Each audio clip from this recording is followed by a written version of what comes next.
Hola a todos. Soy Luis Esteban. En este video tutorial, les explicaré el funcionamiento de una puerta de garaje. Estará compuesta de los siguientes actuadores.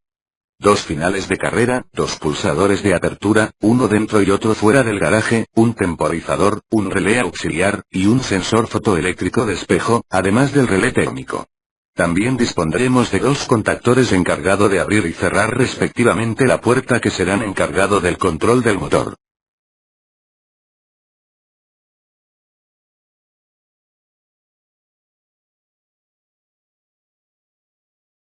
Realizaremos el esquema de maniobra y de potencia en el software CAD Sibu.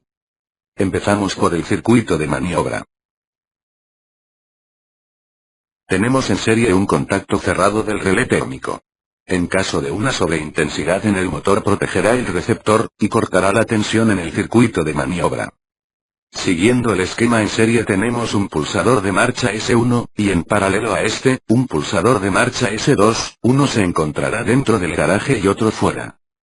Al pulsar S1, pasa la corriente, por los contactos normalmente cerrados, del final de carrera FC1 y del contacto auxiliar KM2, de esta manera alimentamos la bobina del contactor KM1, y al alimentarle actúan sus contactos auxiliares, asociados a esta.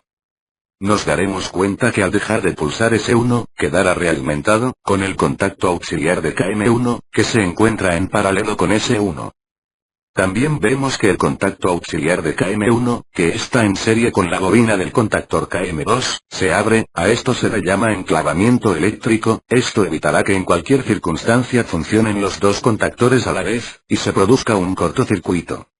Si vemos en el esquema de potencia el motor empieza a funcionar, girando a izquierdas, previamente como hemos alimentado la bobina del contactor KM1 sus contactos de potencia actúan en este circuito. Si volvemos al circuito de maniobra veremos que al funcionar el motor la puerta del garaje subirá hasta llegar al final de carrera FC1. Yo lo accionaré y así veremos cómo funciona. Cuando se accione, sus contactos asociados cambiarán de posición, los que están abiertos se cierran y los que están cerrados se abren.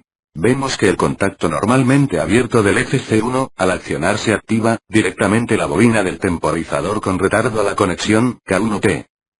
Cuando pase el tiempo que se haya programado en el temporizador, sus contactos actuarán, en este caso se activa su contacto normalmente abierto, pasando la corriente en serie con los contactos normalmente cerrados del final de carrera FC2, la señal de desactivación del sensor B1, el enclavamiento eléctrico de KM1, y alimentará la bobina del contactor KM2.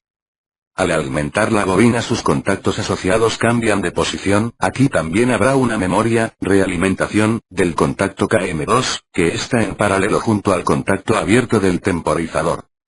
Como podemos ver en el circuito de potencia se alimenta los contactos de potencia del contactor KM2, empezando a hacer el giro en sentido inverso. A derechas. Empezará a bajar la puerta del garaje. Ahora explicaré el funcionamiento del sensor de barrera receptor, llamado B1, sensor de 3 hilos conexión PNP. Excitaremos el sensor con un relé auxiliar a través de sus contactos auxiliares, en nuestro caso tenemos 2.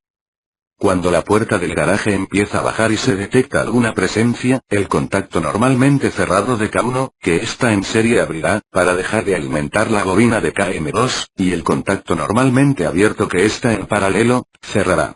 Pasará la corriente y alimentará la bobina del contactor KM1, de nuevo empezará a subir la puerta del garaje hasta que el sensor B1 no detecte presencia, la puerta no bajará. Los dispositivos de protección que tendremos serán fusibles, que protegerá al circuito de potencia contra cortocircuitos. Relé térmico, que protegerá al motor contra sobreintensidad y al circuito de maniobra, cortando la tensión.